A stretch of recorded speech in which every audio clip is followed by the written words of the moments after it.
माधुरी, एक लड़की एक सपना। जब माधुरी स्कूल की पहली पंक्ति में बैठती थी तो उसकी उंगलियां किताब के किनारे पर हल्के हल्के फिसलती, जैसे उसे शब्दों से कोई गहरा रिश्ता हो। गांव की धूप उसके चेहरे पर कभी तेज नहीं पड़ती, जैसे उसकी आंखों ने पहले ही ढेर सारी धूप देख ली हो और अब वो हल्की छांव में ही पलना चाहती थी। माँ के हाथ की हल्की सी चुटकियों में भी उसका दिल ठहर जाता। वे चुटकियाँ प्यार की थीं, हिम्मत की थीं और घर की सारी कहानी में छुपी हुई थीं। माधुरी का परिवार छोटा था। माँ रेखा, पिता हरिदास और एक छोटा सा चारा सा घर जो बरसात में अक्सर छप्पर से पानी रोकने की कोशिश करता। पिता खेतों में तनकर सर्दियों की कड़कती हवा में भी वापस आते तो हाथों पर मिट्टी और आंखों में थकान रहती। माँ रोज सुबह उठकर चूल्हा जलाती, बच्चों के लिए कपड़े धोती और शाम को लौटी हुई थकान के बावजूद हंसकर परिवार संभालती।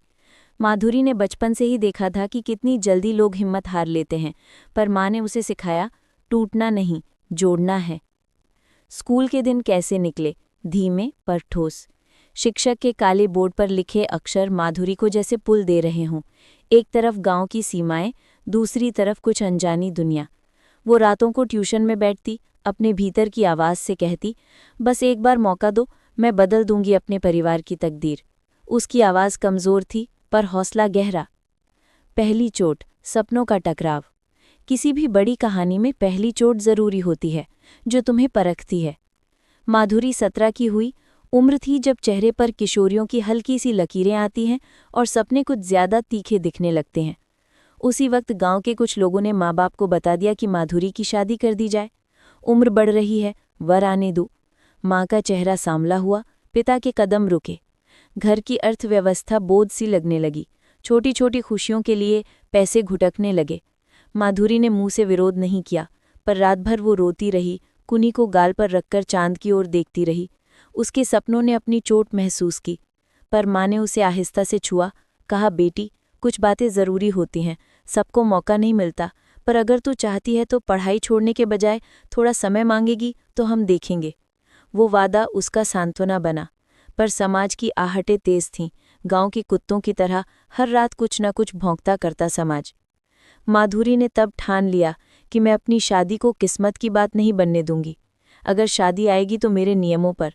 उसने पिता से कहा कि पढ़ाई पूरी करना है, और उसने नौकरी के लिए भी कोशिश की, पर इन सब के बीच गांव की बातें कम नहीं हुई।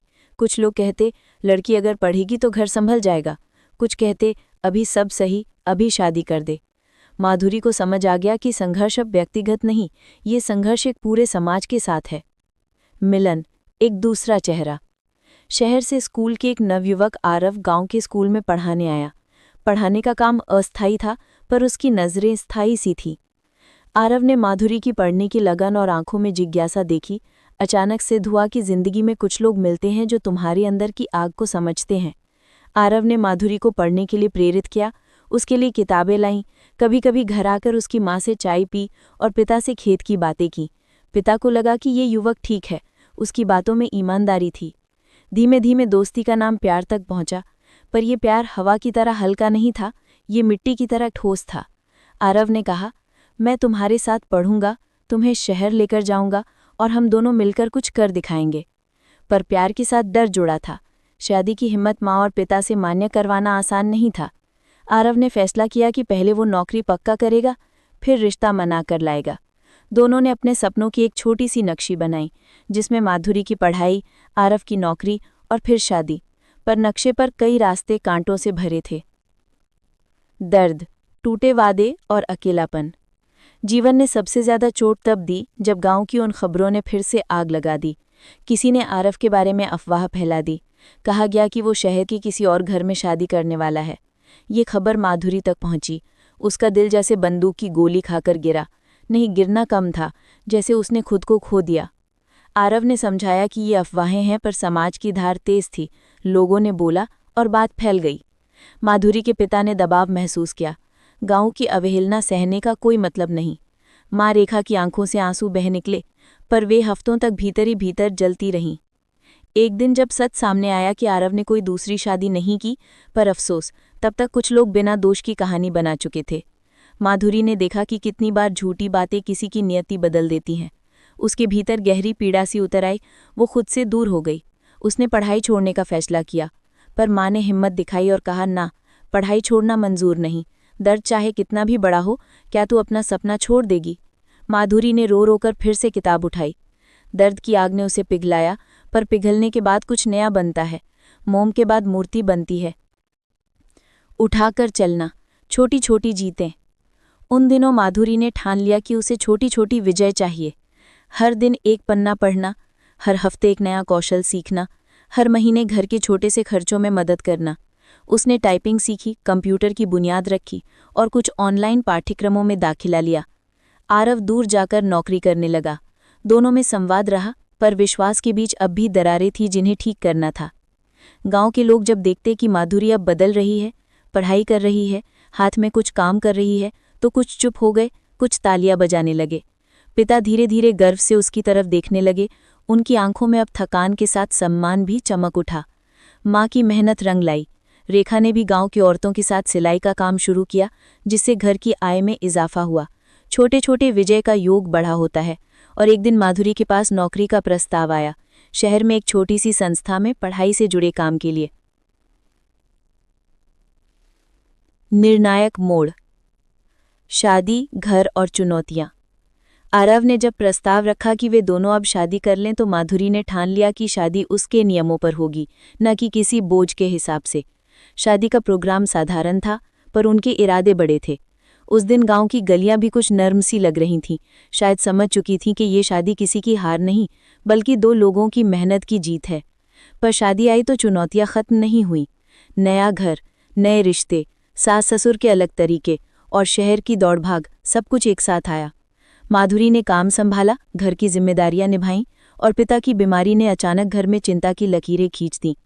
पिता का ऑपरेशन और खर्चा, सब कुछ एक धमाके की तरह आया।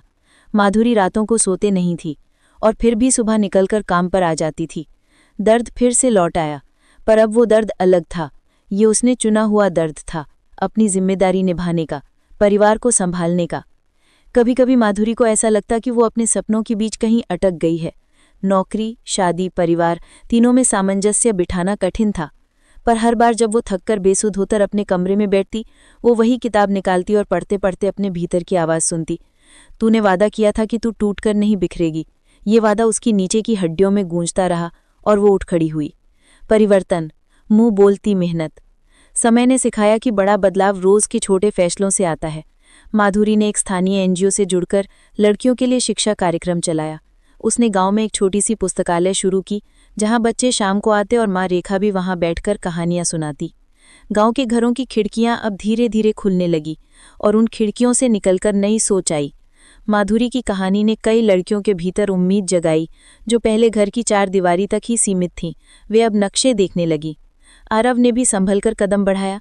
उसने पिता की बीमारी में मदद की, और दोनों ने मिलकर घर चलाया। दोनों की साझा मेहनत ने दिखाया कि जब एक दूसरे का हाथ हो तो रास्ते आसान नहीं होते, पर चलने लायक जरूर होते हैं। दर्द नहीं मिटता, पर वो घटता है, छोटा पड़ता है और सीख बनकर लौटता है। अंत, जीत नहीं पर अर्थ। कई सालों के बाद माधुरी अपने गांव के ही एक छोटे से मंच पर खड़ी थी। उसके आसपास वही बच्चे थे जो पहले उसकी आंखों में उत्सुकता देखते थे। आज वे उत्साह से भरे थे। माधुरी ने कहा, जीत का मतलब सिर्फ तख्त पर बैठना नहीं होता। जीत का मतलब है उठना, गिरना, फिर उठना और दूसरों के लिए रास्ता बनाना। उसकी आवाज़ में दर्द की परतें थीं, पर साथ में एक गर्माहट भी थी, जैसे धूप के बाद मिट्टी की खुशबू। उस दिन गांव की कई महिलाएं उसके पास आईं।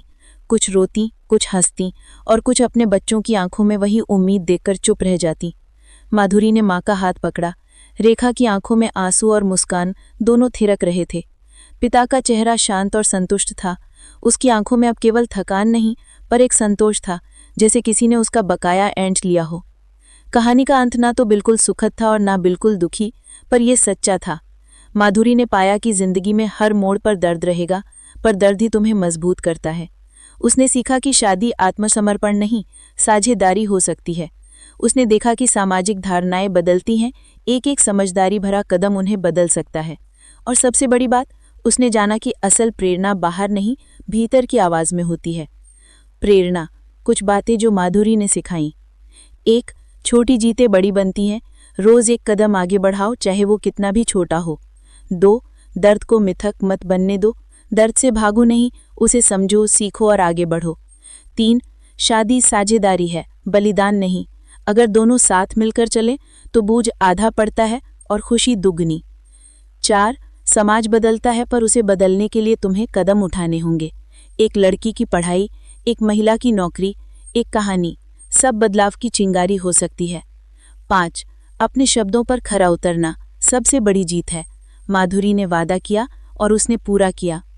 माधुरी की कहानी सिर्फ उसकी नहीं, ये उन तमाम हजारों लड़कियों की कहानी है जो हर दिन उठकर संघर्ष करती हैं, जो दर्द सहती हैं, जो चाहती हैं कि उनकी पहचान सिर्फ किस्मत से न जुड़ी रहे। अगर ये कहानी तुम्हें छू गई हो तो एक छोटा सा विचार करो।